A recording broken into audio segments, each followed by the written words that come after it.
Greetings, seedlings! I'm Brandon, co-creator of Guardians of the Seeds and Dungeon Master for the GOTS campaign. Welcome to our 5th episode. In this modified D&D journey, our adventurers will navigate the world of Arfynium, and their choices will dictate the written histories of the planet for the upcoming modern-day book series. To start this epic tale, it was decided that we would dive into each of the characters' stories by providing the cast with introduction episodes. That means after today, we have one more intro, leading into our first episode with the full cast on March 2nd. This week, we're going to be introducing Robbie Valdez. Robbie, would you like to introduce yourself? Yes, my name's Robbie. I play guitar for a couple bands. My favorite card game is called Flesh and Blood. I am globally ranked in the top 500, so pat on the back. I play soccer. I love watching soccer, and D&D is, I guess, my 4th favorite passion. I've been playing for probably about 12 to 14 years now. Not well, probably, but here we are. Awesome. So, as many of our early followers already know, Guardians of the Seeds is a lot more than a D&D campaign. In fact, considering its 18-year history, GOTS campaign is exceptionally young in the lifespan of this project. So it probably doesn't come as a surprise to know this campaign is nearly 100% homebrew. My co-creator Mariah and I have spent years coordinating the magics of our universe, so when I decided to turn Guardians of the Seeds into a D&D campaign, instead of adjusting GOTS to fit D&D, I adjusted D&D to fit GOTS. It's nothing crazy, but you will see some custom spells to match up with our homebrew classes. Really, I just hope that you guys like it, but Robbie, would you like to maybe talk a little bit about the jumper class that you'll be playing, one of our homebrews? Yeah, so I'll be playing the jumper class. Technology is the jumper's kind of forte. Their highest stat is intelligence. My secondary stat, in my case, is dexterity. They basically use technology to create whatever they can imagine. They harness magical items to power this tech, and to, like I said, basically do whatever they can imagine and create. As Brandon likes to put it, they're kind of like the magical Iron Man of the universe. So I like them. I think they're a fun class. They actually were invented by my co-creator Mariah. I wasn't the one who came up with the jumper class, so this will be an exciting episode for her. That being said, I don't believe we have any announcements or anything, so let's get this show on the road. Arfynium.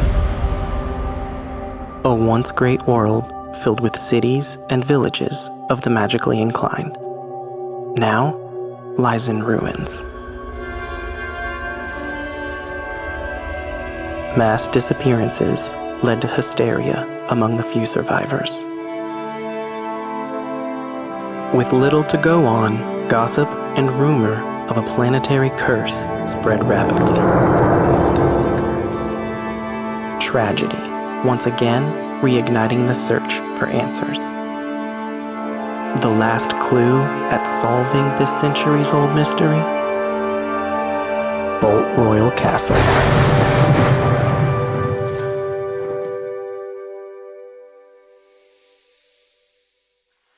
Follow me, back to a time of ease and tranquility.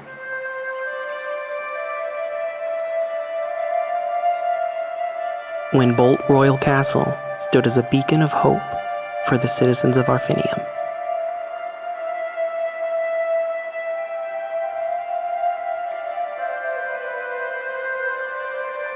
This is their story.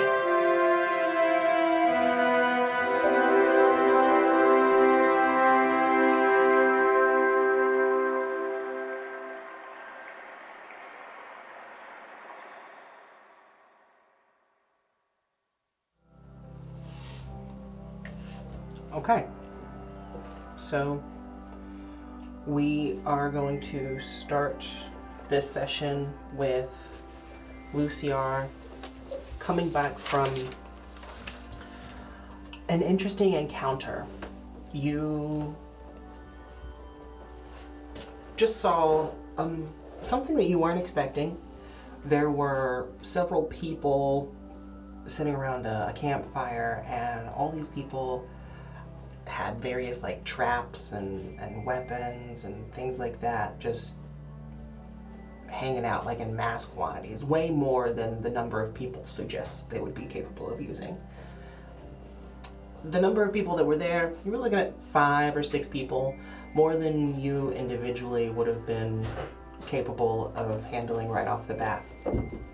So, taking a step back and just observing what was happening, you didn't see anything that you liked.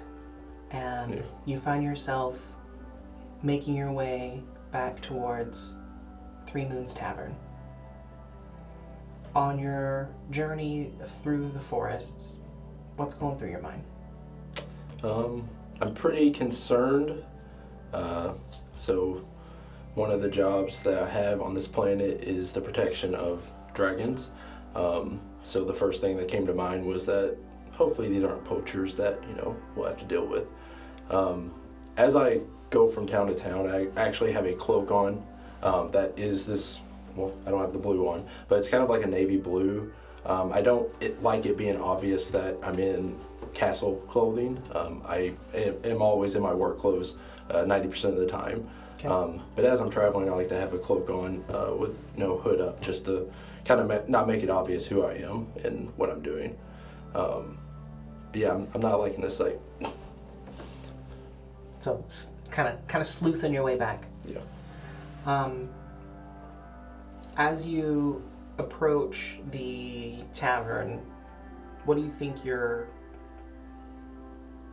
what are your thoughts on the conversation that you're about to have? It's gonna be quick, to the point, and I'm definitely gonna snag a beer because it's beer o'clock in the tavern. All right. So, you slide in, mostly unnoticed. There's only a few people there. It's later in the evening, probably 7, 8-ish. It's past sundown, so it's dark out, but not so late that it's unreasonable for people to be around. Yeah. As you walk in, you receive a relatively warm greeting. Lusiar, welcome back. I thought you had left. Quickly grab a seat on the bar in front of Guardian. Yeah. Please, I need a drink, and I need to speak with you rather hastily. Okay. He probably recognizes this stature of mine to be one of, there's something important, and yeah, we need to talk. Yeah. You and Guardian have a decent relationship, or at least a long-standing relationship. So as he's, gathering mugs, pouring, that kind of thing, he looks worried for you specifically. He went from smiley to, oh no. And this gentleman is wearing a heavy kind of coat. I would call it a coat. It doesn't appear like it's just like a standard shirt. It is buttoned, but it's very thick, and it's brown, tans, that kind of stuff. He also travels with a mace at his side. It's always ready, and he's got some relatively long brown hair, not dreaded, but really unkept braids. There's probably 3 or 4 of those braids, through almost like relaxed on his ear, but you can't really see the definition of the braids anymore. Gotcha. And he just gives you a half-hearted smile. He pushes your mug to you and he's, what is it, Lord? We have some trouble in the neighboring forest. There's some people there with weapons, seem to be camped out there, possibly for a couple of days now. I'm not hopeful for what they are here for. Did I recognize, as I was walking through, any faces that were familiar or seemed like people from Bolt Royal? So, from Bolt Royal, no. The faces that you saw were strange, save for the one gentleman that you would have followed from the tavern just hours before you find yourself where you're at now. Okay.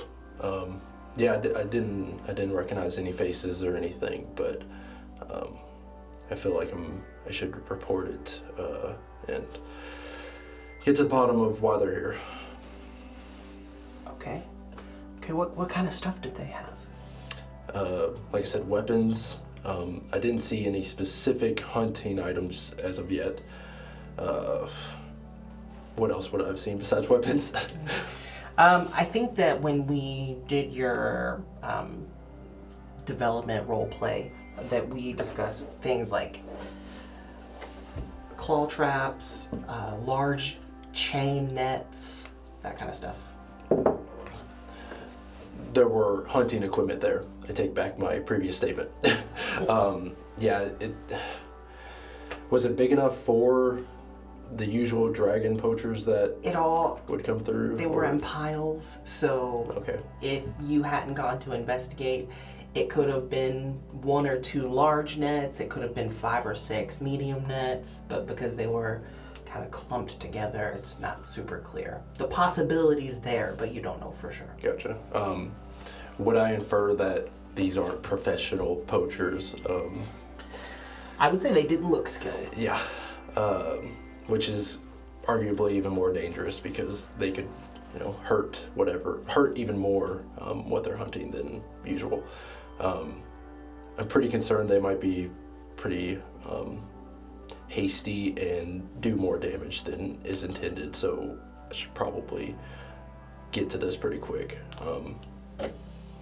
Have you heard anything? Has any weird characters come in the past couple nights? I haven't heard anything specific. There's been a few unsavory people. That's just kind of the nature of having a tavern in the middle of the woods. Unfortunately. I mean, I wish I could be,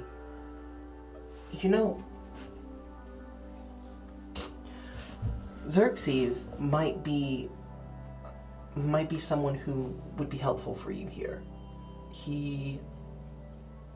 I wouldn't necessarily say that he has experience with poachers, but I know he has his fingers in a lot of pots here. Yeah, so if he's heard anything, he would be someone who would have heard something if other people have come across similar situations. Yeah. Or reported something That's true. similar.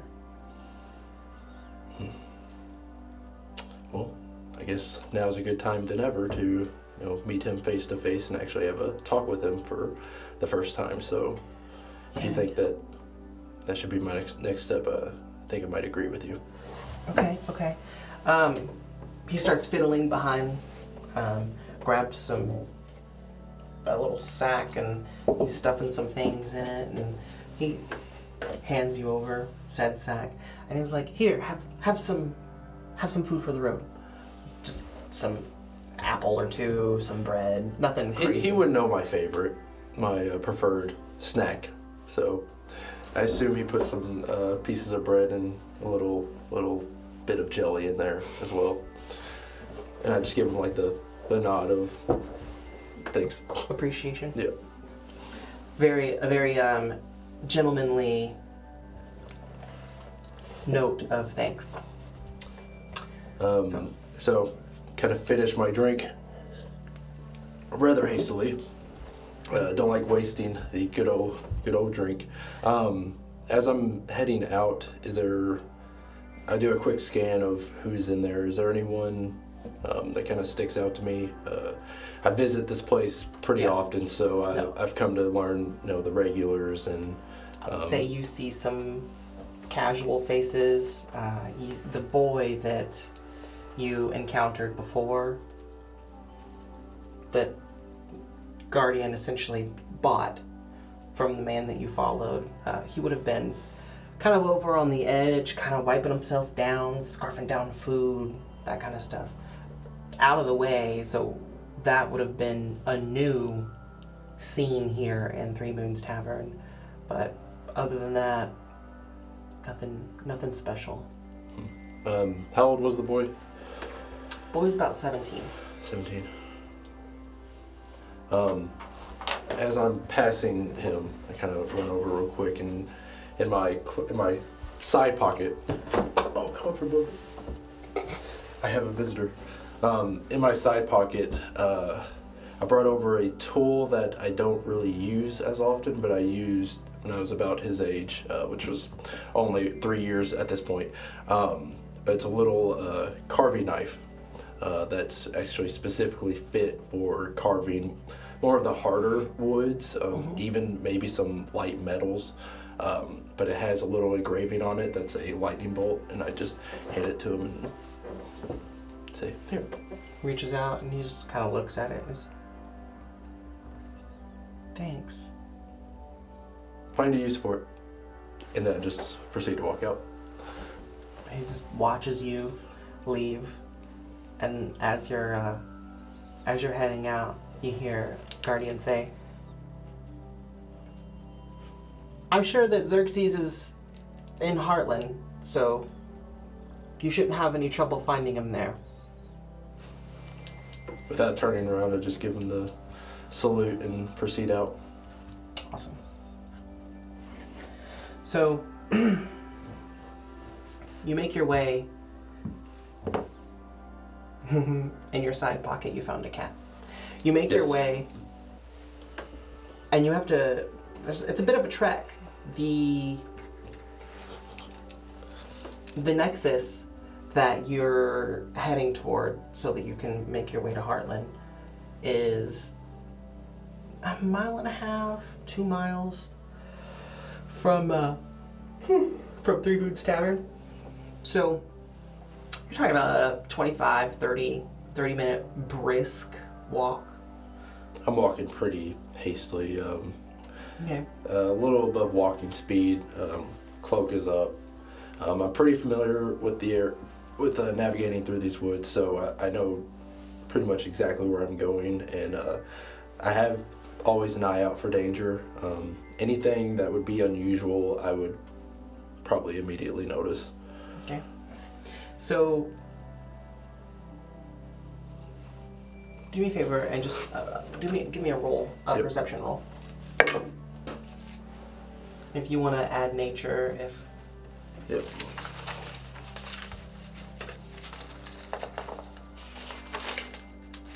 Cool. 14. Okay.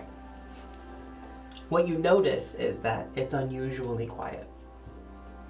The woods and the forest around you, animals aren't. You don't hear a lot of birds, you don't hear a lot of rustling, so the animals appear to be just as alert as you are. Is the sky clear? Sky is clear. Yeah. In fact, you can see the 3 moons in the sky. At this time, they're full. Nice. My pin. I also am not traveling with any light equipment. I'm not thinking that I should need it, especially with the 3 moons out. They light up the sky quite well, especially on a clear night. So. Cool. So, you make your way to the Nexus. You find the pillar that you're looking for that has the inscription indicating it's the pillar for Heartland. Yes. And you rub your diamond crystal material from the seed on the pillar, and there's a glow on the stone. You step up, and what's in front of you is the forest trees and things like that, and then you just change of scenery. You've got the clearing that is kind of it's a plain. There's not a lot around. The plain leads to a forest clearing of sorts, and not a clearing. I'm sorry. A thin layer of forest that separates the actual stone nexus from Heartland itself. So you will have at some point been through here. You know the general direction that you're going. You might not know where Xerxes lives, but you can get there. Yeah. What would you like to do? Walking hastily. Okay. Lusiar, pretty much when he's on a mission, he's it's pretty obvious. His like I said, speed is slightly above normal walking. He's a brisk jog. All right. Yeah, again, no lighting equipment. That's fine. It's. Can I navigate mean, through this pretty well, and so you have gone across the continent. You've experienced about a 6-hour time change. So where it was later in the evening, it is after midnight. yeah. So you get there and there's not a lot going on. There's torchlight around that lights the city. There are people out. This is a city with a significant population of vampires. Yeah, I wouldn't find it unusual to have characters out at this time of the night. No, for sure not. Here. It's not like they can't be out in the sun, but when you live forever, you don't really have a bedtime. Yeah. So you pass person after person as you're heading through. Do you have any inkling? Have you been looking for anything, trying to find Xerxes? I know you know what he looks like, so you know who you're looking for, but not specifically here. Would I presume that he is in a specific building that I would have visited at some point on business, or do you think I should stop in somewhere and ask around? There is a kind of like a governmental kind of building, and in this building you are aware that the position that Xerxes holds, he frequents said location just because of who he is here and what he represents for Heartland. You also know that he has a house here, so more than likely he's going to be probably at home one at this of two point. places. Yeah. I'll check out his home first. Okay. Do you know where his home's at? Because I don't know that you've been there. No, I wouldn't have. All right. So I would say you are. Give me an intelligence roll. Ooh, it's 19, so it's above a 20. Great. Yeah, it's a 23 with just the modifier. Smart guy that you are. Sweet. No, he's probably not in that governmental building, but there's most likely someone there who can tell you where he is. So, you would make your way there, and on arrival. On the way, real quick. Well, I'm usually not here at this time of the day in the early mornings. I'll take a second to observe this town and specifically what the nightlife is like, and see if there's any faces I might have seen while on business here before during the day, and just kind of take it in for a moment. Okay. Give me a quick, as I'm walking through, just what I'm observing. Checking everybody out. Yeah, because I would, like I said, I wouldn't have, for business, I probably would have been here during the day with, normal hours. Coming here at night, it's one of the first, if not the first time. So I would definitely want to take that in. And so you would see different faces. The people who are around right now, there's significantly fewer of them, firstly, and then it's mostly older people. You see people older, yes, but aged as well. Yeah. So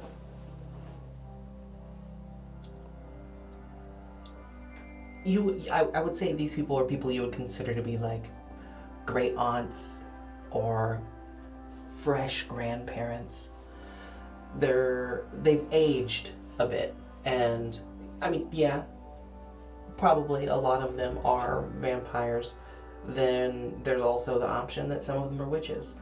They could be created, they could be born vampires, ritual vampires. So there's as age goes in appearance and the way the process works, they don't have to be youthful.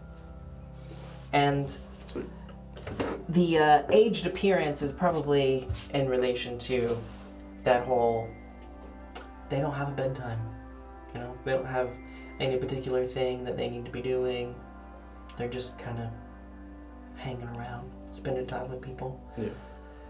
As far as important faces, no, not right now, not specifically. The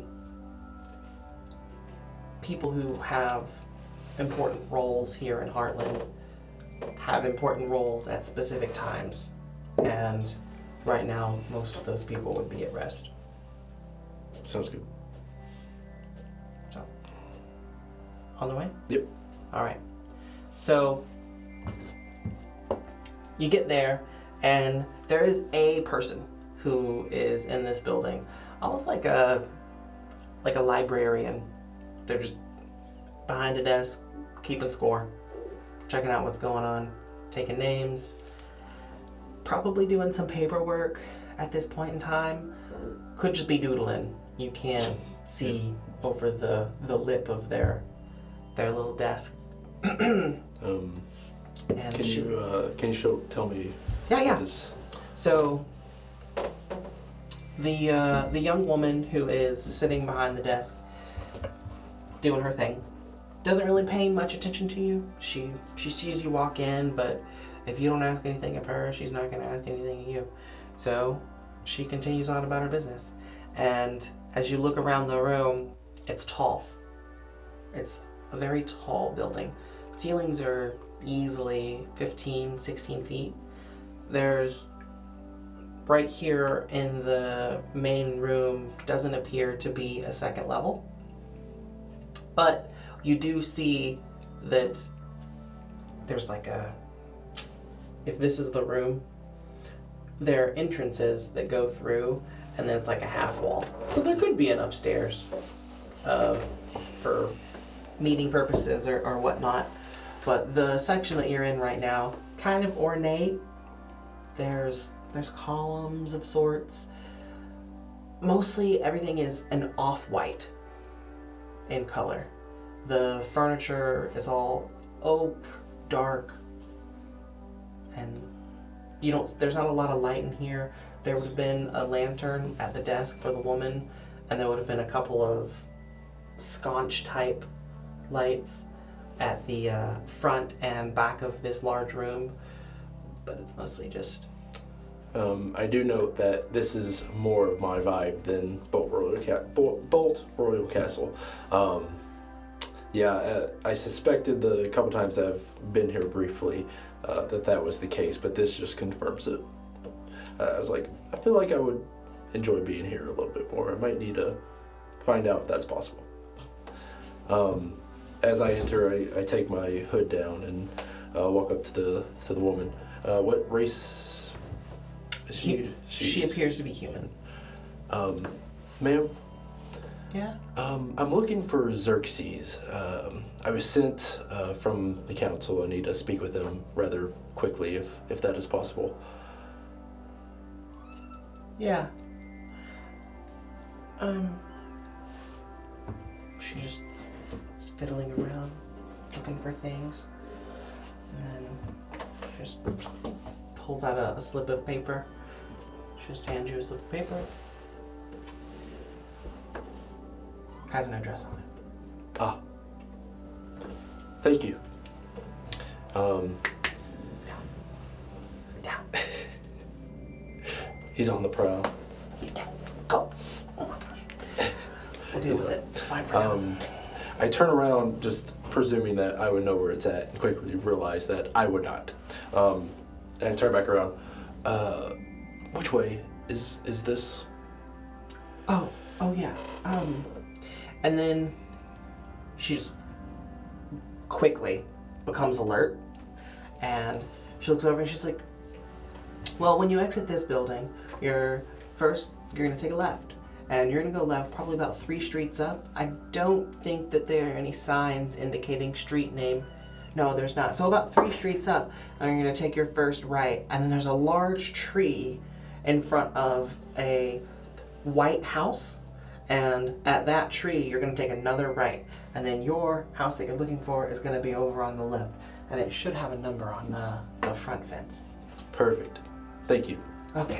And your name is? Marigold. Marigold. Nice to meet you. I'm Lusiar. Oh yeah. Does she have a strong handshake, or? It was very light. She wasn't. That was polite. That was what she did. Okay. Thank you. I'll be on my way. Put my hood up and proceed.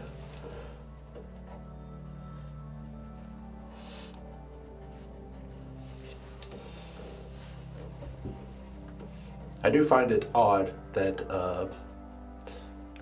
I simply had to say the words, "No, I'm here from the council for some sort of business," and this information was just given to me. I find that a little bit alarming, but anyways, we'll worry about that later. You asked for Xerxes, right? Yeah. Yeah, okay, good. I was just making sure I didn't mishear. We'll deal with that another day. She wasn't worried. So, you've left the building? Yes. At this point? Alright, so you're making your way there, and you follow her instructions to get where it is that you say that you're going, and you make your way, and you see the fence with the number on it. It's a number 17. And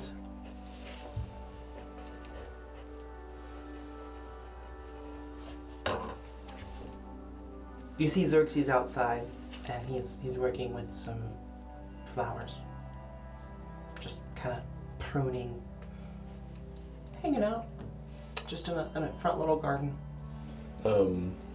As I'm approaching him, I'm putting my hood down. What flowers are these? Oh. How are you, Lusiar? Good. Oh, What are yes. these flowers that you are working on? Just regular old lilies. Nothing special. And they're pretty. Perceptually, what color are they? Yellow. Yellow. Are they regular lilies? Or do I notice that they're not regular flowers? No, they're regular. Okay, dang. Yes, Guardian suggested I come speak with you about a matter that is hopefully not a big deal, but might be a big deal. I was on my way to Three Moons Tavern, and there were a camp of poachers there. Poachers. Just maybe half a dozen of them, at least, that were there. They had some usual hunting equipment. They don't seem the professional type, so I have reason to believe that they were hired for pretty cheap and to do a job quickly rather than better. But he said you might have some information about this. As for I haven't heard anything about poachers on Arfynium for 100 years.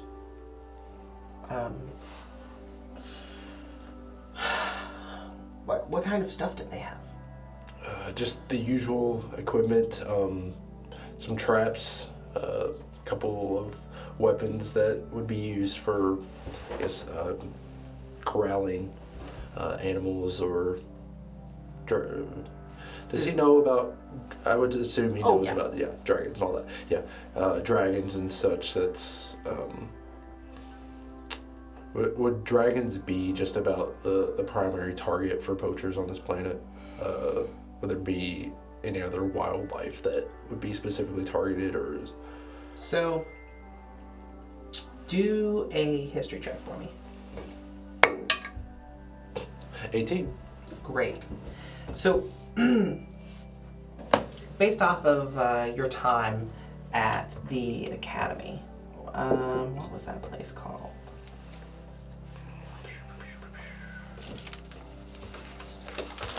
You know,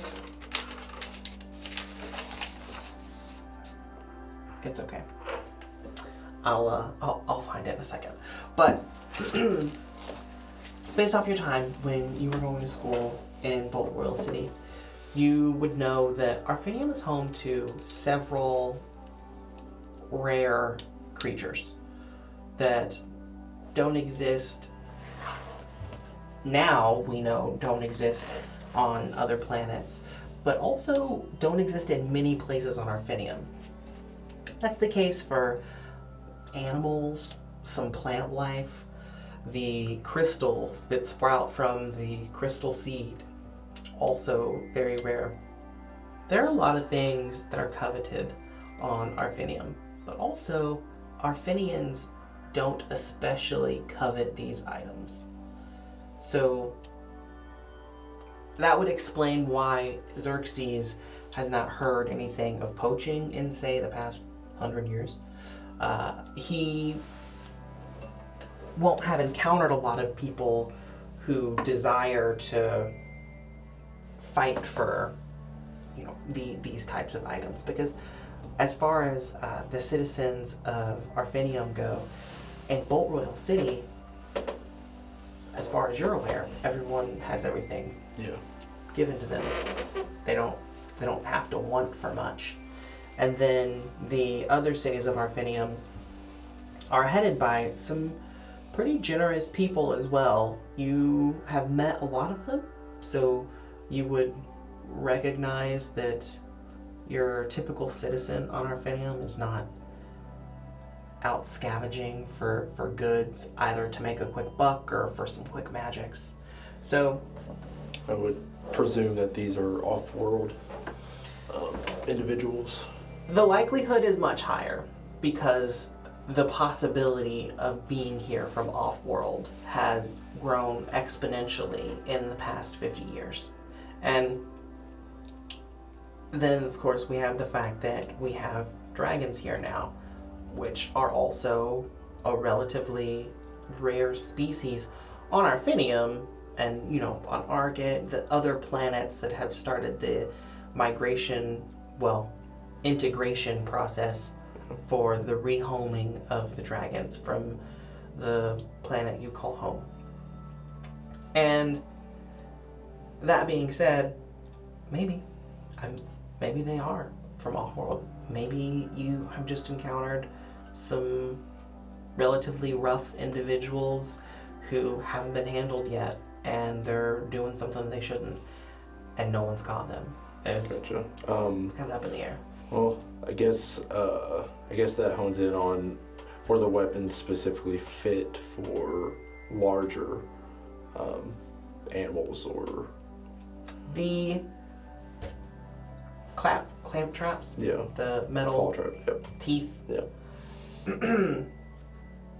they were large, for sure, but they also weren't bigger than something that would be able to Easily move, like you grab couldn't, like a bear or something. Okay. They're It would be harder to move that stuff, and they probably didn't have there much would have transport been equipment. relevant. There would have been like chains on those so that they can be, staked down. So if they were to catch anything, it can't just run away. And then as far as the chain nets go, it's not super clear because again, you could have had a couple of large nets or several medium nets. You also are aware though, that your experience with dragons is dragons do not come in one size. So there are dragons out there that are slightly bigger than a dog, there are also dragons out there that are bigger than houses. So it is... It varies, yeah. It varies. So the net size isn't super important unless they were specifically after a really large dragon. Gotcha. Lots of introspection there. Speaking to Xerxes now, yeah, the reason for being here isn't specifically known to me yet, but I would like to get to the bottom of it so that, you know, we can dispose of them if need be. And yes, have you had any new characters or old ones kind of off their usual, I guess, habits, seeming off? Anyone bring anything up to you specifically that might help me figure this out? You know, I keep my ears to the ground, and recently it has come to my attention that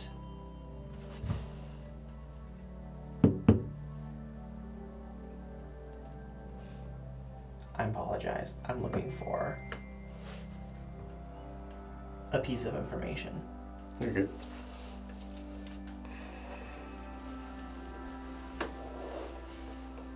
Sometimes I have regrets about having a plan for literally everything. Let's see.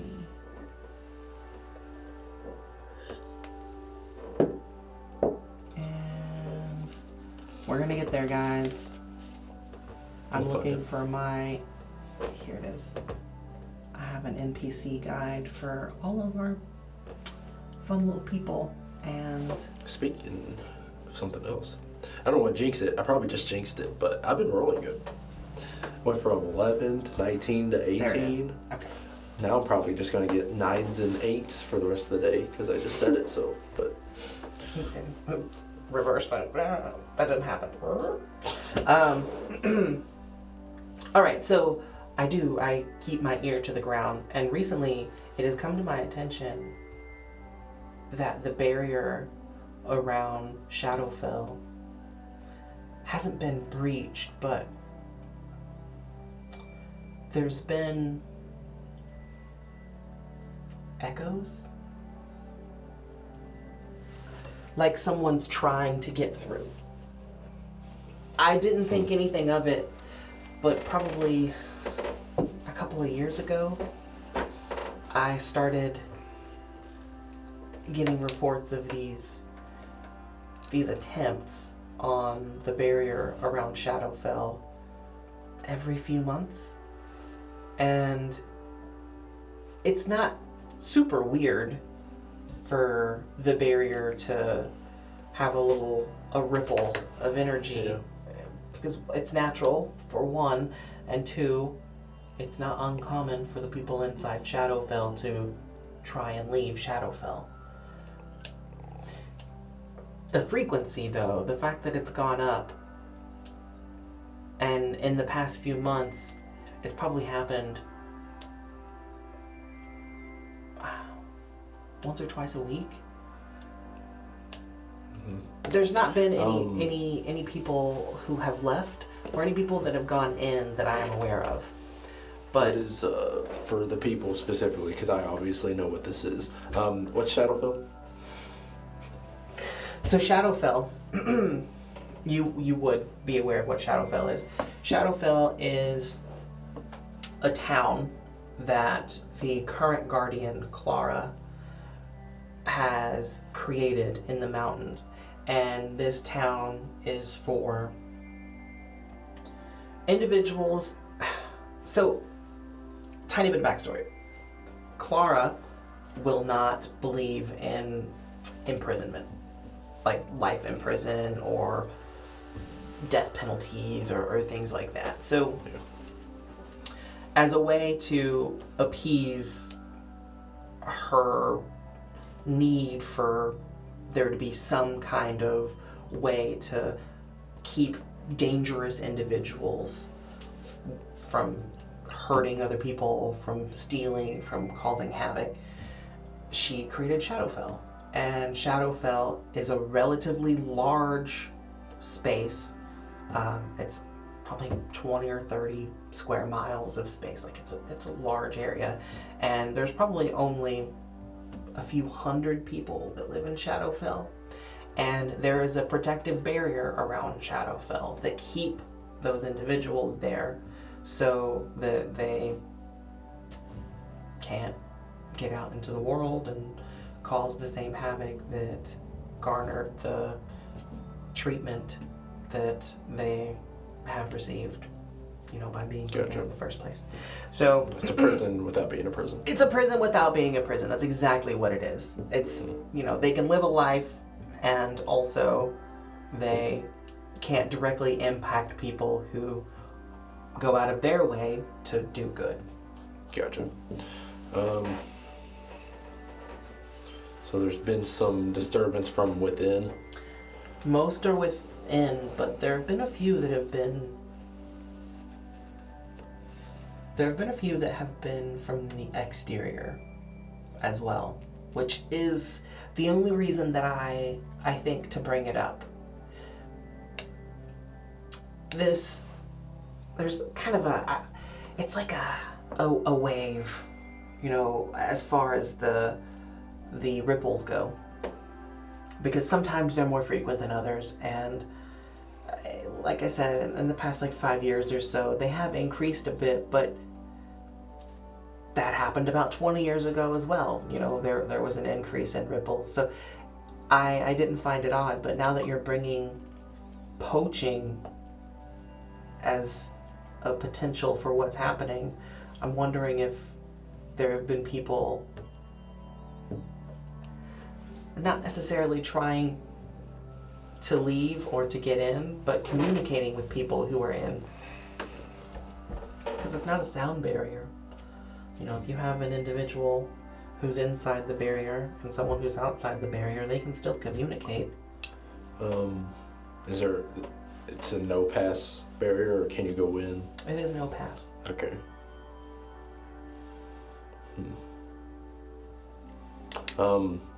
Did you hear about the location where these ripples are occurring more often, specifically on the barrier? Maybe we should send someone over, if not visit it ourselves, and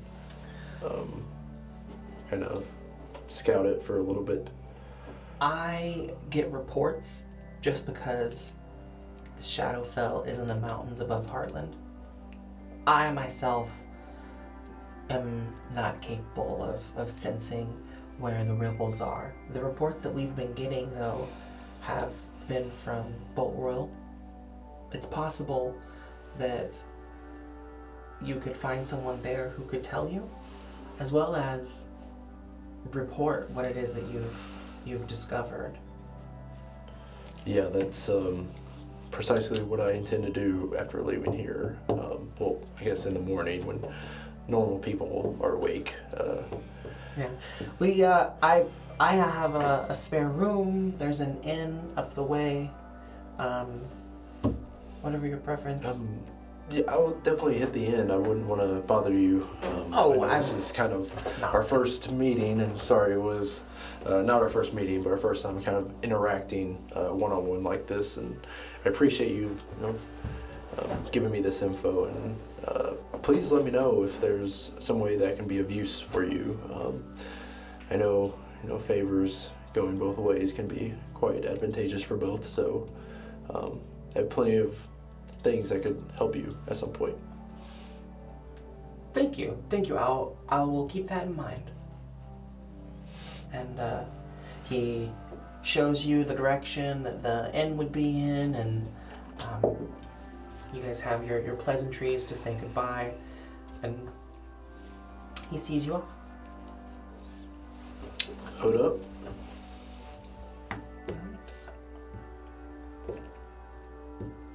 So,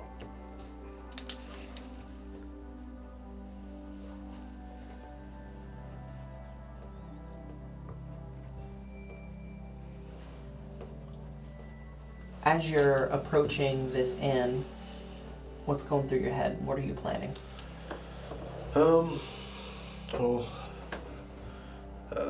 like I do most of the time,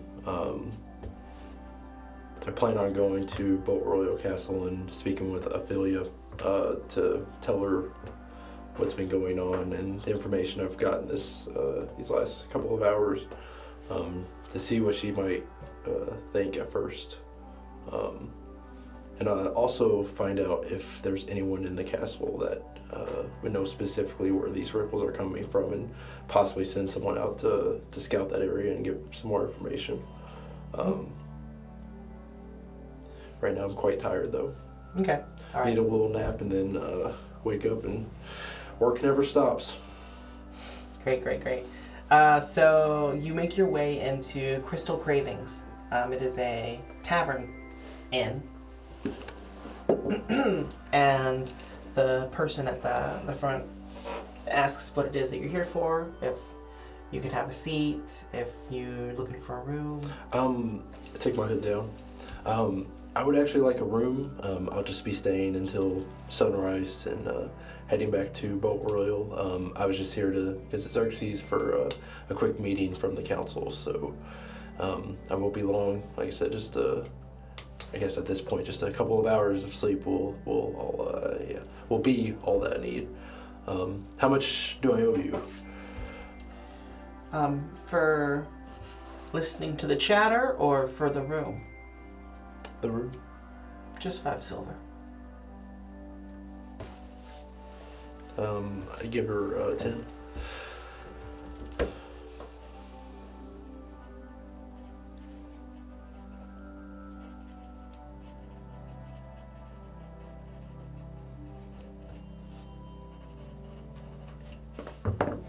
Okay, you'll head up these stairs over here, and second door on the right, and she hands you a key. Cool.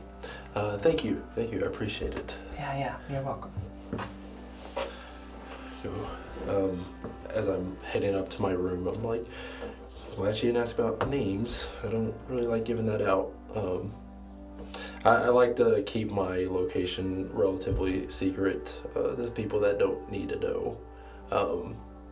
Which is why I was a little concerned about the person giving me Xerxes information just off the bat like that. That's fair. Yeah.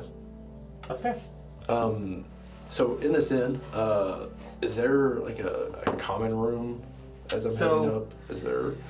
There's gonna be, it's a relatively large space. The bottom of the inn is mostly a tavern. There are some public washrooms off to the side, and then there are kitchens as well. But on the top half, you see that there are 3 rooms to your left, or as soon as you get to the top of the stairs. And then you can't see into the space, but there is an open section, and then further down the hall you see some doors to some additional rooms. Are there any people out, sitting out, anyone? There would have been a couple of people in the tavern below. And then as far as up here, everyone would already be in their rooms. Can't argue with a little drink to cap the night off. I'll head down to the tavern. I plan on just listening into the conversation of whoever's there, and also just grabbing a drink real quick. So I put my hood back up, and as I'm entering that space, I give a little wobble to my step, a little heavy-footed, and just kind of stumble onto the bar area, just hunched over. Hello. What do you have, blood or beer? Beer.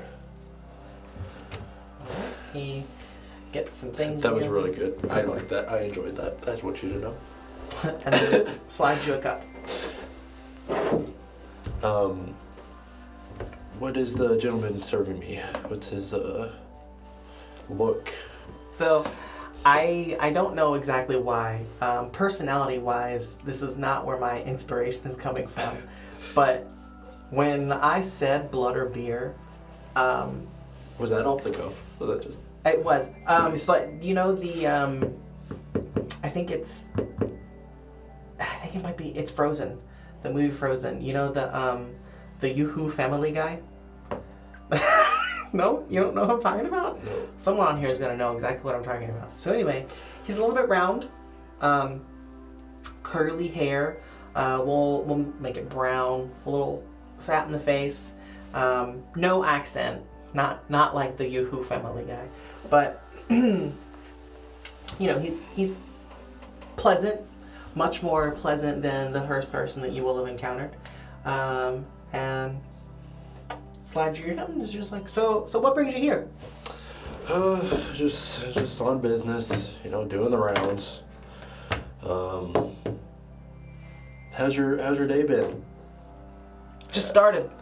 I am on the night shift. No, it's pretty fun around here, I guess. I take a glance over at who's sitting along this area with me. Is there anyone there? There would have been another person off to the side who's got their face kind of sunk into their cup and not really paying much attention. And then there would have been two more individuals on the far edge of the tavern sitting at a table.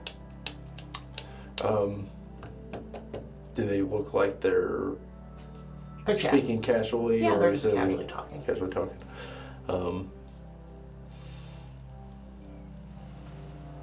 What's his story? Point to the guy who just seems to be moping. Oh, okay. So, his story is up to him to tell you, because I've never met the guy. I'll be real honest with you. Well, I let's will go say, find out. he doesn't look that happy, though. He came for the blood. That's all I got. I bring my drink, or I grab my drink, and I stumble over there and just sit down. Not as heavily, just gently, and just... Rough night? To the gentleman. Pretty rough, yeah. What's his, what am I looking at here? This guy has long blonde hair. He doesn't have any serious defining features, relatively pale, clear skin.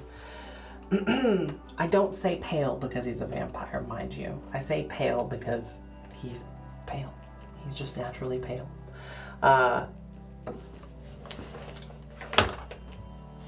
Brown eyes, forlorn look. He's not dressed relatively fancy. He looks pretty common and just sad. I want to observe his footwear and his elbow. Is he wearing a long shirt? Mm-hmm. It's pretty similar fabric.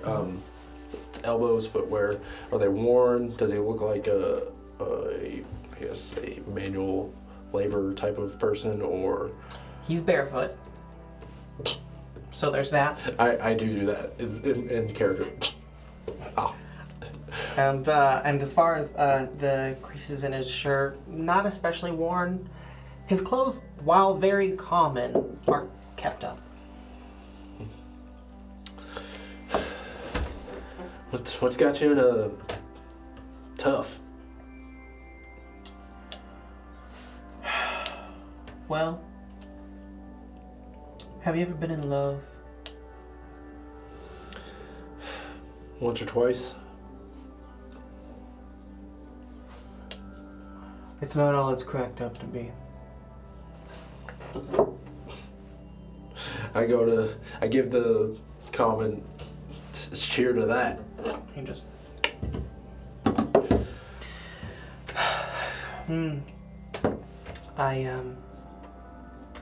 I was told that the woman I love, I couldn't be with anymore because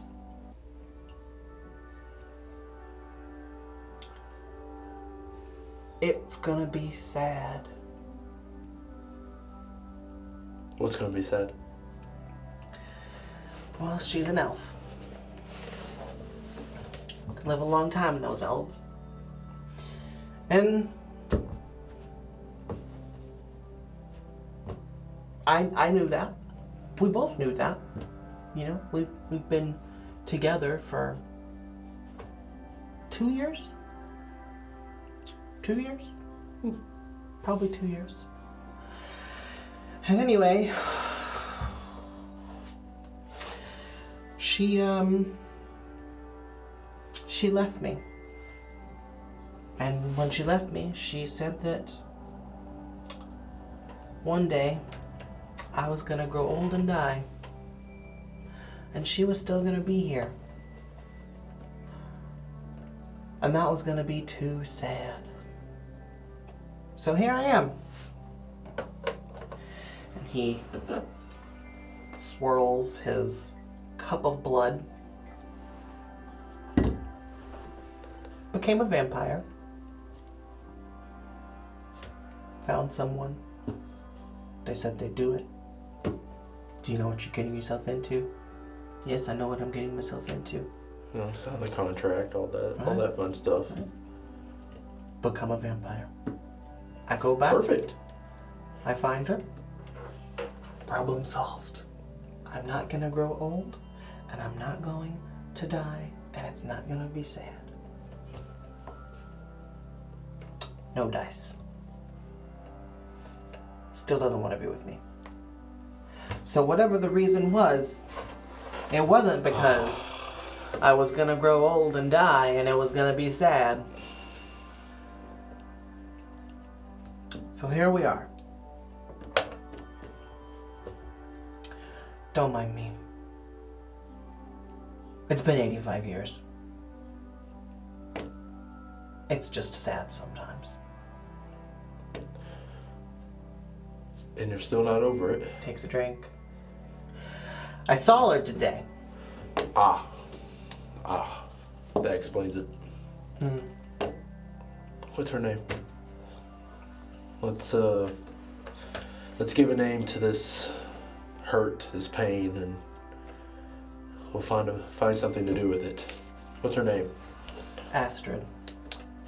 Astrid. Does that name ring a bell? To you? Yeah. Let me check the list of names of people that you've encountered. It does sound familiar. Oh my gosh. Okay. Where are we at? Names. And then we've got. Yeah, I have Astrid in here. No, you will not have encountered an Astrid. An asteroid. Well, Yeah, not either.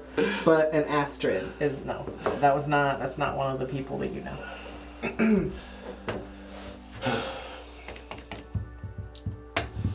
Well, you know how I get over my woes? I'm stumbling my words. Kind of on purpose. Purpose. Purpose. Purpose. Not a person. Not a living thing, just a purpose. And that's where I put all my love. In my purpose. What's your purpose? To be here with you.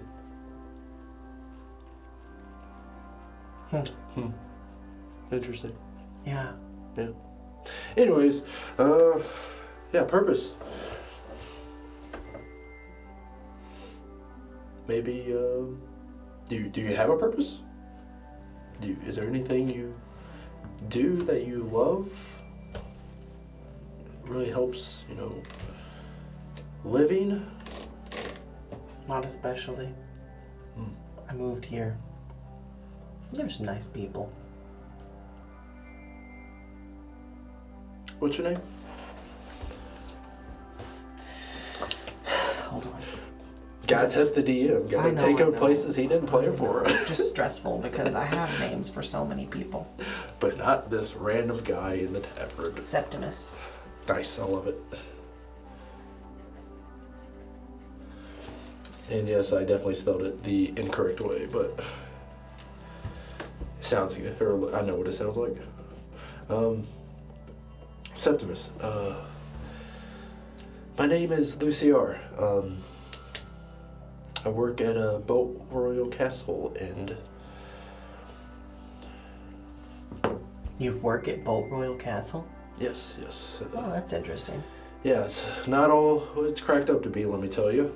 But if you have some time, I could definitely find some work for you to do and, help you out. And In the castle? not in the castle, but I don't like staying in the castle when I work, so my work takes me pretty much all around the planet, which is quite fun and exciting. But let me find a way to contact you and maybe we can figure something out. Give me your address and... Address. Okay, well, Septimus is Septimus. Ooh, I was only wrong by 2 letters. And they're vowels, so it doesn't really matter, because they sound the same. So yeah, you don't have to give me the exact address, but I'll just... No, that's his address. With fire mail, you'll just write his name, and then when you light it on fire, as long as he's registered, it'll go straight to him. Perfect.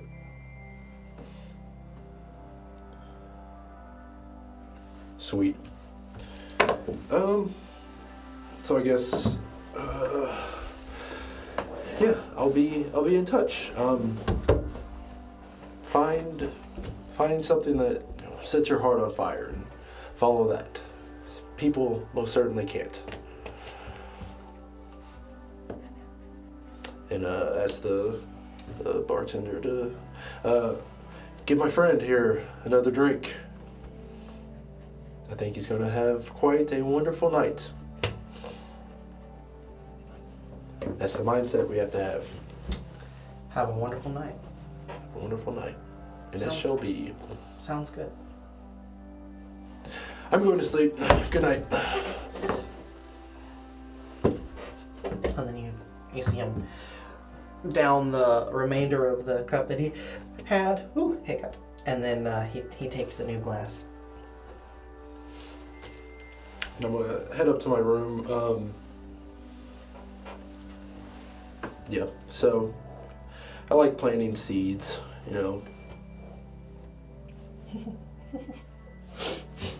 All right. So you make it up to your room, get ready for bed and whatnot. Any final thoughts or observations for your time here at Heartland before you slumber? No, I'm pretty set on getting back to the castle in time for as soon as the sun comes up in a few hours and try to get to the bottom of what's going on. Great. All right. Sun comes up. You wake up. You start your day. Get ready. There's a basin of water if you'd like to freshen up or anything. And you know where you're going. Yep. So Is there any coffee out in the common room or anything? there can be. Yeah, you go down to the Snacks oven. grab some hot bean juice Hot bean juice. and make your way, I assume, back to the Nexus. Yeah. Great. It's morning, and as you're heading out, you have to pass by Xerxes again, and you see him through the window of his house, just kind of doing whatever. He doesn't have any window coverings or anything. It's very open, and well, actually, would you like to do or say anything, or are you just gonna continue on? Is he out or? He's inside. His door is open. It usually is. But he's inside.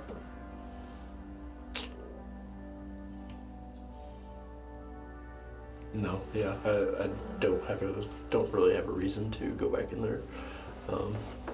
So I wouldn't think to. Okay, great. So, making your way through the rest of Heartland, traveling back, making your lefts and your rights and past the 3 houses, and you are outside of the city, and you make your way back to the Nexus. You find the pillar that says Bolt Royal City, and you scratch your crystal on the pillar, stand on, and the open field with the forest background disappears, and you see the edge, the border of a city, which you are familiar with this walk. Yeah. It is a main road that connects from where the Nexus is all the way to the castle. There are lots of off-roads and curves and whatnot, but essentially you follow one road and it takes you to where you need to go. Yeah. Hood up per usual on this travel. Anything unusual, out of the ordinary? Just a normal day in Bulworth City. You won't have seen anything odd that you've not seen before. Okay, sweet. As I'm heading into the city, pretty much know exactly where I'm going. I'm assuming Ophelia's doing her usual morning routine of also coffee, library hits, and I assume I'm going to find her in the library at this point. Just kind of waking up and getting started with her day. Great. So then would you have gone to her personal residence or would you go to the castle? She's bright and early like me, so I would assume she's getting ready, or if not, at work. Great. So when you get to the castle gates, there are a few guards there and they know who you are. They usher you to walk through a specific area, which per usual, you're aware that there's a kind of an energy field barrier of sorts, just to make sure there's no enchantments or anything on you that would prevent you from being who it is that you appear to be. You walk through the barrier, you're fine. There's no anything. The guards are like, cool, they're good with it, and you head off into the direction of the inner chambers of the main castle. In the library, which is off to the main council room, you find Ophelia. There are a couple of other people, not council members, people that you would recognize, but just in general, people there filing away things, putting books away, grabbing books, taking things, and then Ophelia sitting at a table. What is she doing? Right now, she has her nose in a book. What's her look? Ophelia is a human like you, and she's hold on, because I actually have a full description of Ophelia. Boom, boom, boom, boom, boom. Ophelia, where are you at? That's all I do. Here we are. Tanned from her time working on her family's farm. She has toned muscle, and it is additionally from working hard. She has a look that says that she is ready for battle, but not a look that says she knows how to battle.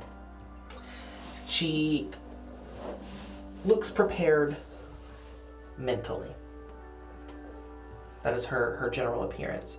As far as the clothing that she's wearing, nothing too ostentatious. You know, she doesn't stand out, but she is dressed in typical council member garb. Yeah. You know, whites with like trims of blue, and you see grays and greens and things like that. Like Very similar to. we would call her it would be business. She's a step above business casual, at least, as far as Boltwell Castle is concerned. Gotcha.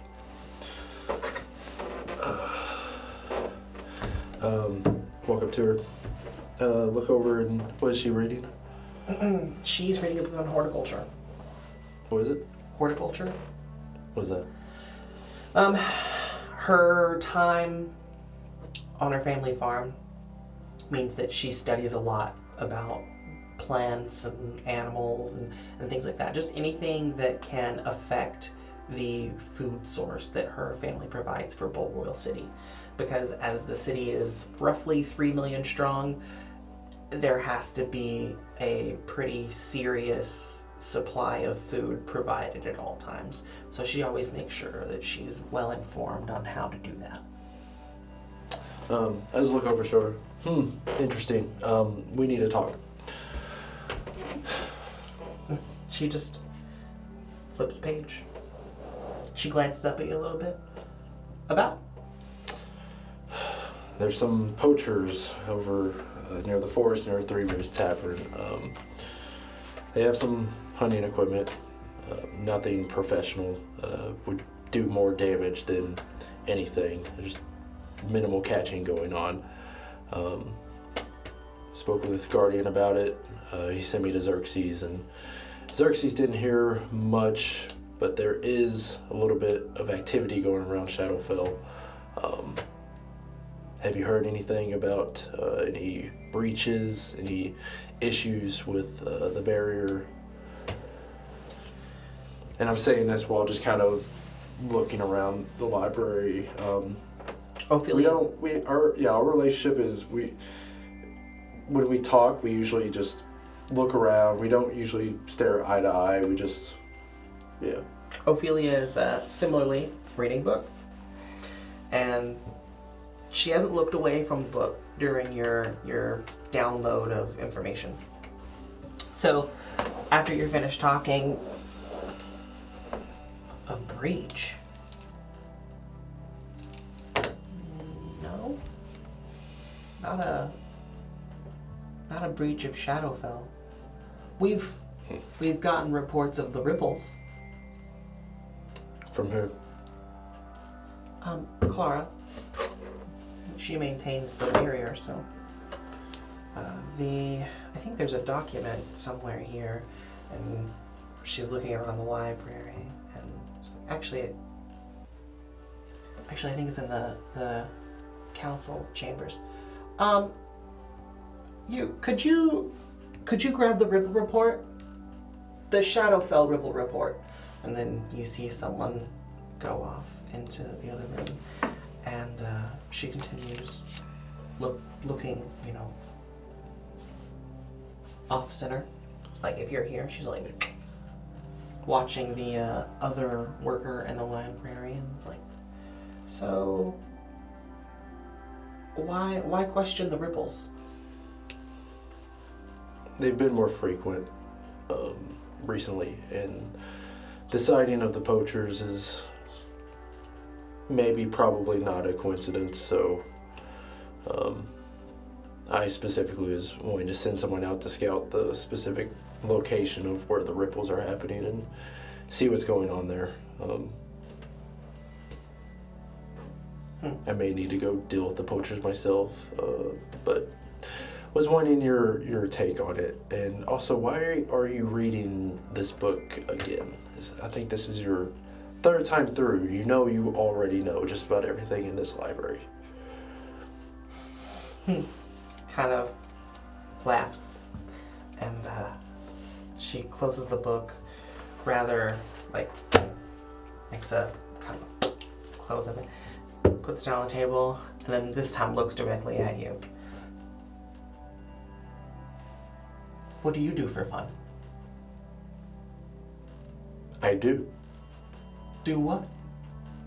Science, tech, make stuff, Okay. find stuff out, the fun stuff. So your job? Yeah. Okay. Me too. And then she just gestures towards the book. I like it.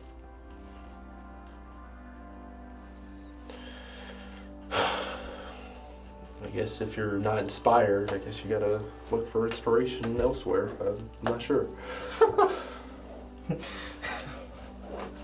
Oh, good. And grabs the papers and unrolls it a little bit. And it's rudimentary, the documentation. You don't really see a layout of like a city or anything like that. You have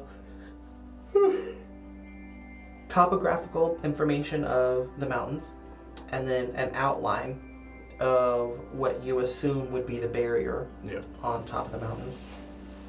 And then on that barrier, there are dots, all in black ink. Some are darker than others, but just dots. And the dates on this particular piece of paper indicates that this is for the last year of documentation. So, and since we're in the first couple of days of the new year, this would be the most recent info. So I'm assuming the dots the data points for where these ripples occurred. Yes. We kind of spread out the report to quickly scan each of it and just interpret everything that's on there. Are these dots, or are these locations on the barrier where the issues were happening? Do they seem to be in one general region, like section of the barrier, or is it just kind of everywhere? So they're a little bit of everywhere. Let's see.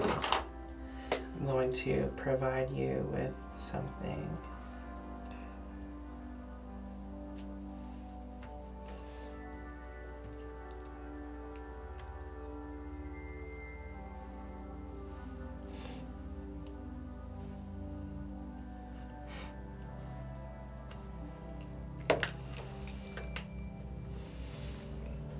This will have a purpose, I swear. No, believe it.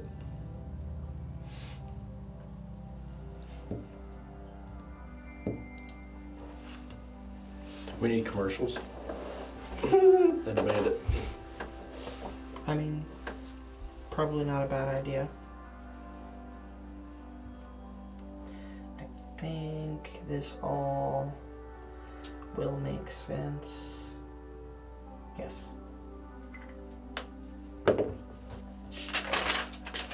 So, generally speaking, topographically. Really nice how you handed that. It's very graceful. It's awesome. That would be what it is that you're looking at. The dots that are on showing the points where the ripples have occurred. Okay. There's no obvious one specific region. And you said all around Shadowfell it's basically forest. Around Shadowfell, it's mountain range. There are trees that would surround it, but the landscape it ranges. There's trees, there's caves, there's lots of stuff. Mostly you see rock though. As I'm looking at the dots of where these ripples were, where they happen, toss it over to Ophelia and go, I don't see anything helpful. Do you?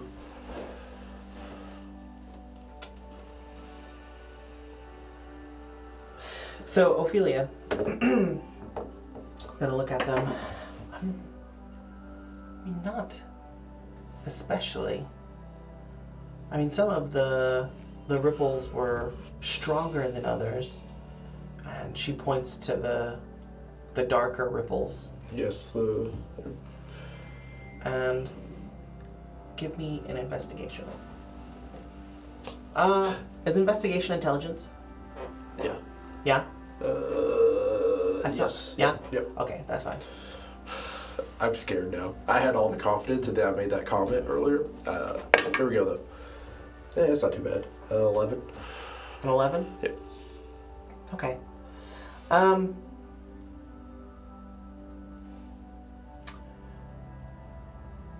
Trying to decide what detail to give you.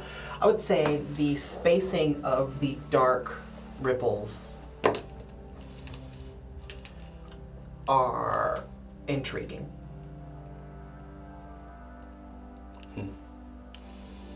Like in a... They're in a star shape. Are they? Yeah. That's what I would assume this is.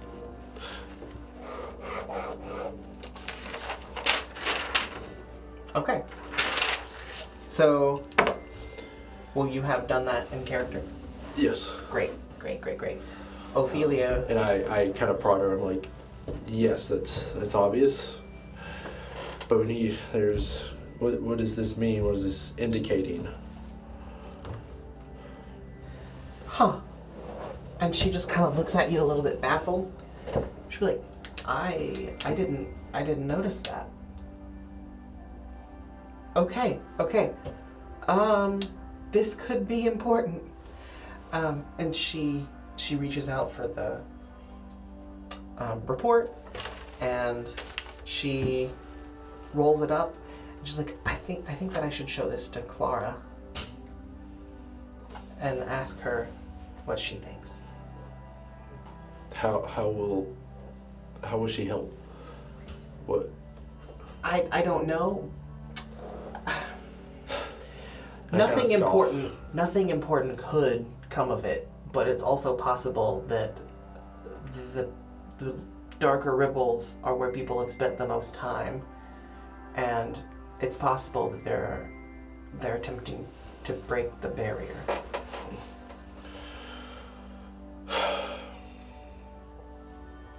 Well, please advise her to send some people out to scout these specific points and see who's visiting these areas and what they can find from that. And please have her do this hastily, and you specifically, please let me know what comes of that. I'll communicate this information to you.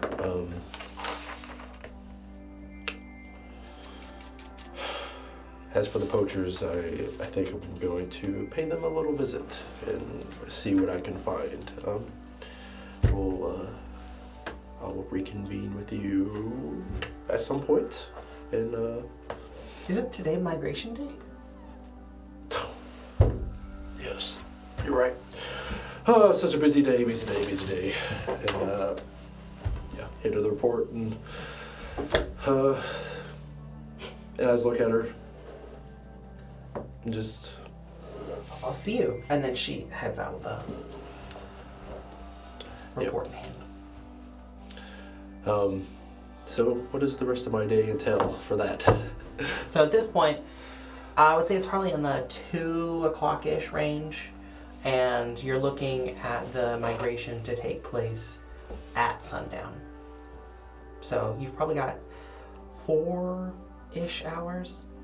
So given that the stone nexus from where you're at is going to be several miles for you to get there, so that you can take the stone nexus to Quagmire's Rest, so you can make the hike to, you probably need to get moving within the next hour or so. Yeah.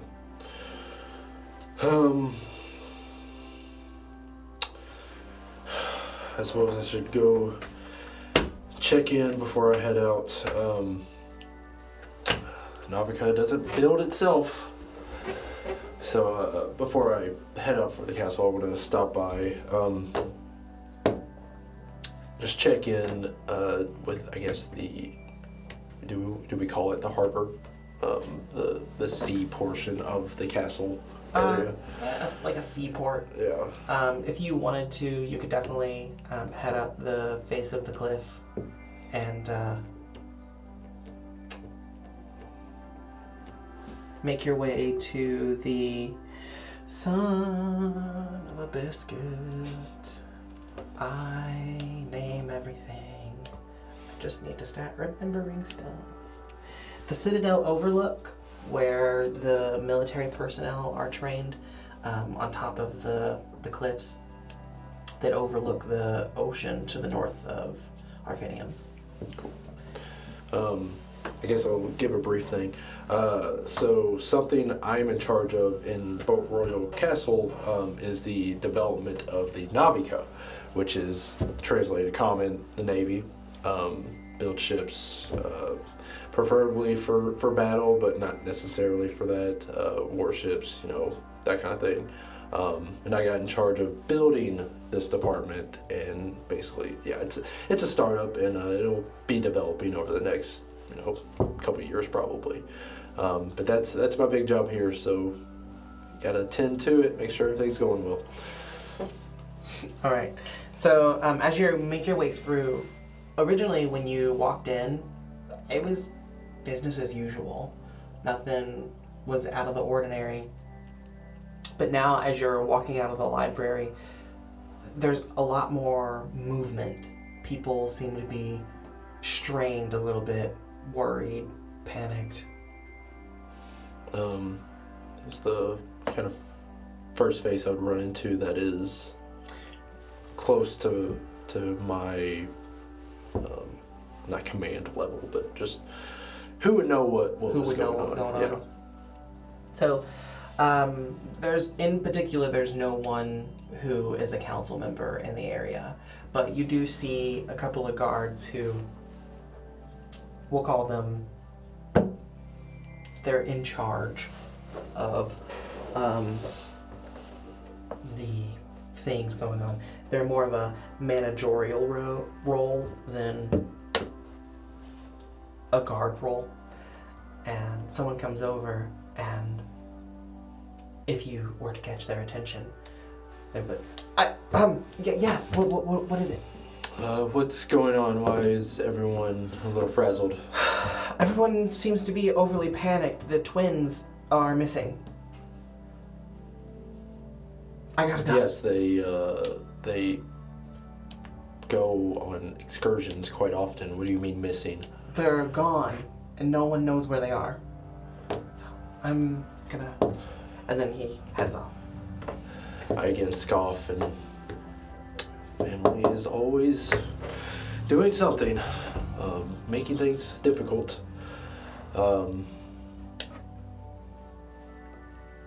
Just gonna go check on my crew and make sure everything's okay, make sure things are being worked on, and anything on the way there. Great. More of the same, the people rushing around, everyone looking like they're looking for something, because you now know they are. Yep.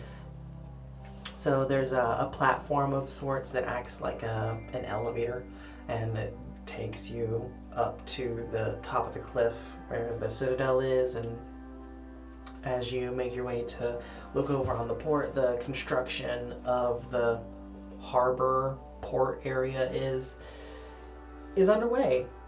There's no ships or anything out there right now, but the docking infrastructure, stations, so that they can begin to have a place for them to be. Yep. That is what's in construction. Sweet. There'd be probably someone that's kind of head of working on this next to me. Would they be there? Would there be someone? Do we want to make up a name for that? I mean, there are people around, but just where you're located, no, the people who are in charge of this are not in the Citadel. Cool.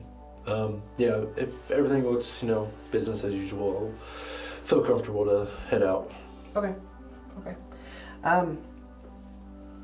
Making your way through the city again, you'll see some of the crystal,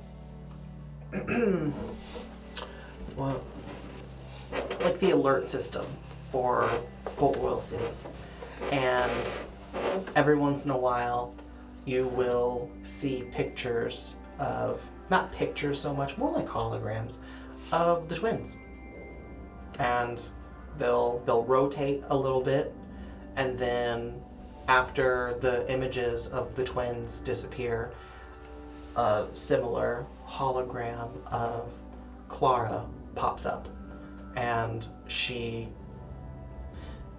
in kind of a distressed look, just asks that anyone who come across Ray and Rune give that information to Clara as soon as possible, or send them back home. It's probably happening like every 20 minutes or so. Okay. And it'll probably take you about an hour, maybe more, a little more than an hour to make your way through the entire city to get back to the Nexus. So you will have seen it 2 or 3 times before you get there. Gotcha. Yeah. Just thinking that will, I guess, have to be dealt with if it's not dealt with by the time I get back. So just like, always something. Always something. So you get back to the Nexus and you know you're going Quagmire's Rest. So as you make your way there, you scratch on the pillar, stand on it, and the city that you're looking at disappears, and it is replaced with the dilapidated structures of a once thriving town. What do you want to do? Am I heading to, where am I headed?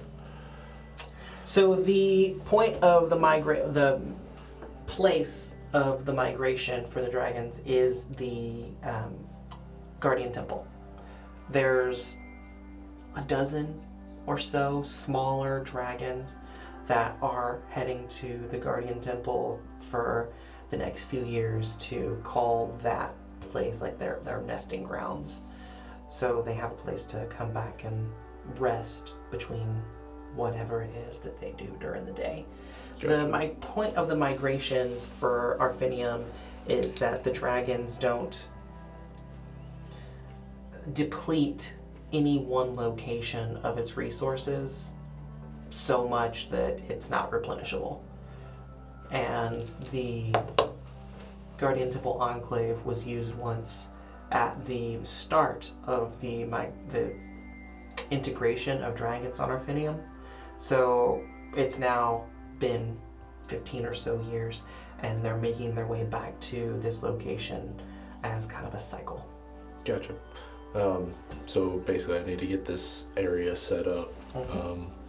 Food, preferably, stuff like that.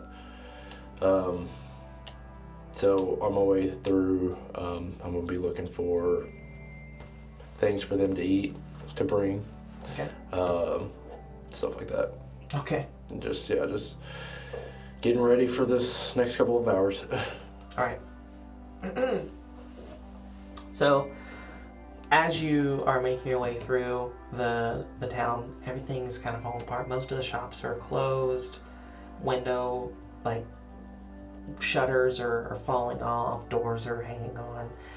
There's a shop here or there that's open, and the deeper you get in, the better quality you see in the structures.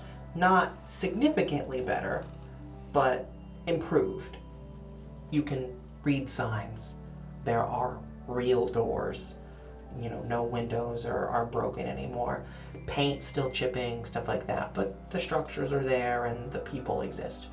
So when you get closer to the heart, you can see in the background the Guardian Temple.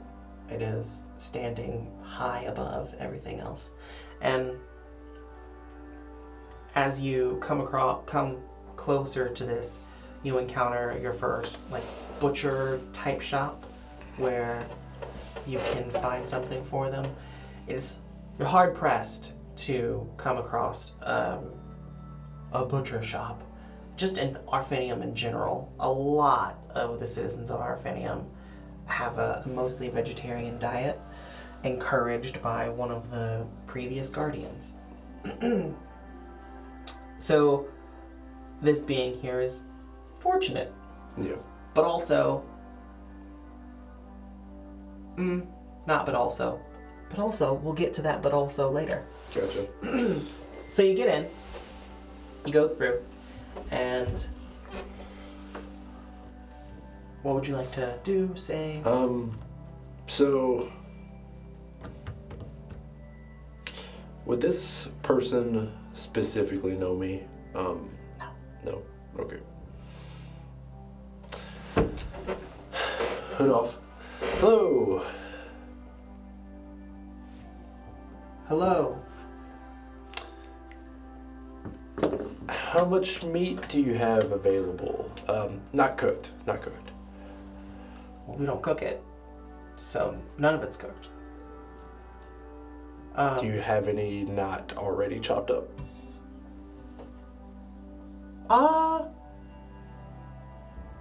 Some. You don't want it chopped up at all? No.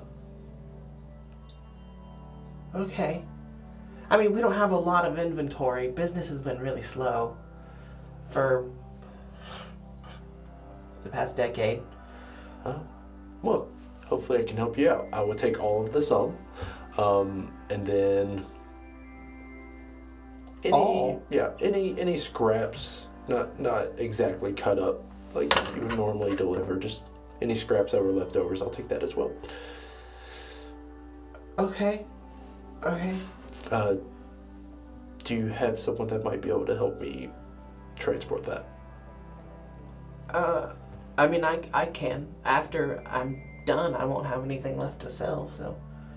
Good. Okay. 1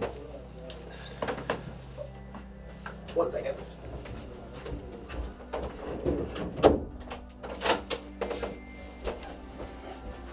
Just came back from the back. Sorry. So the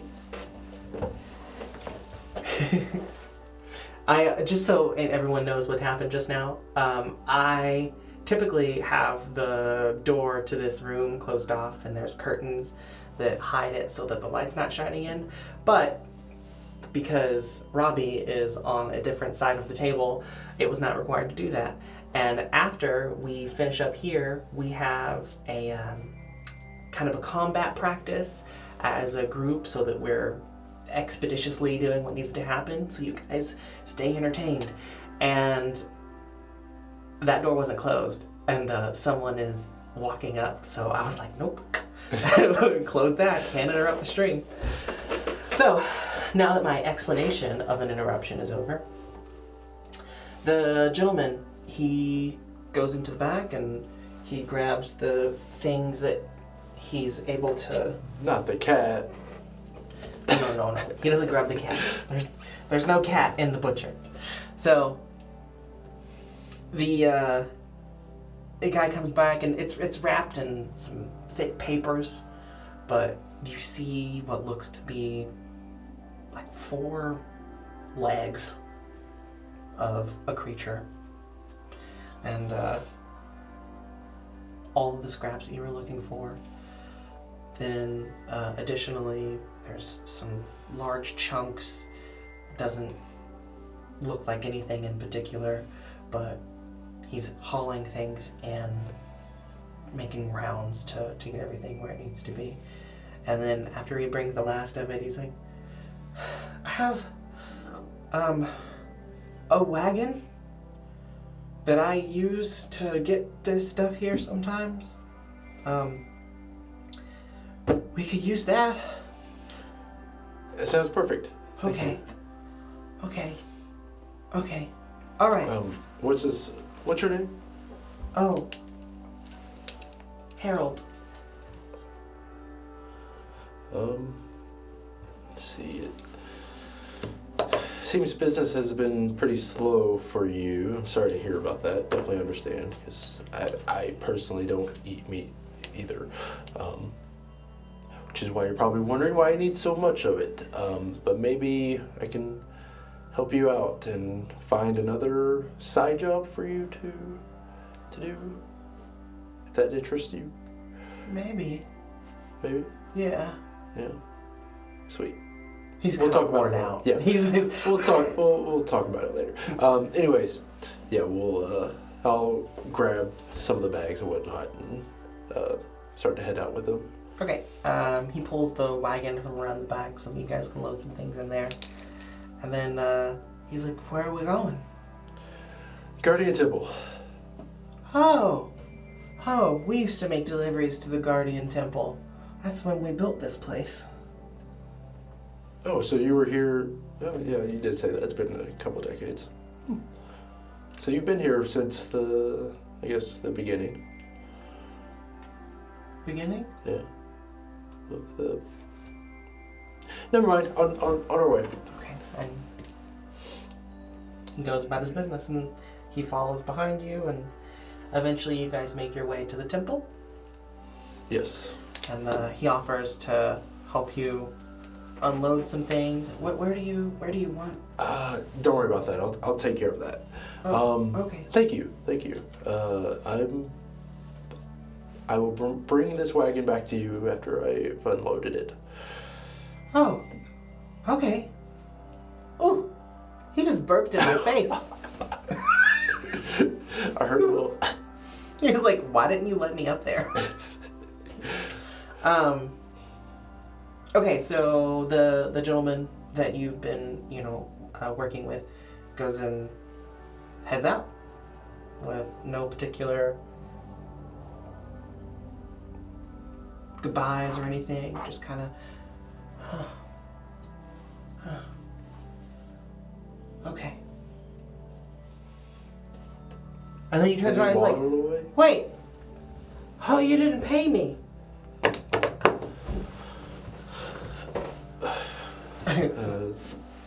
Decently sized coin purse. Okay, and he just feels, he's like, "Oh, that's a lot." And he hears like the jingle. You can't go up there. Paying for discretion as well as interest in a side job that I'll hit you up with at some point. Oh, thanks. Thanks a lot. And then he heads back out.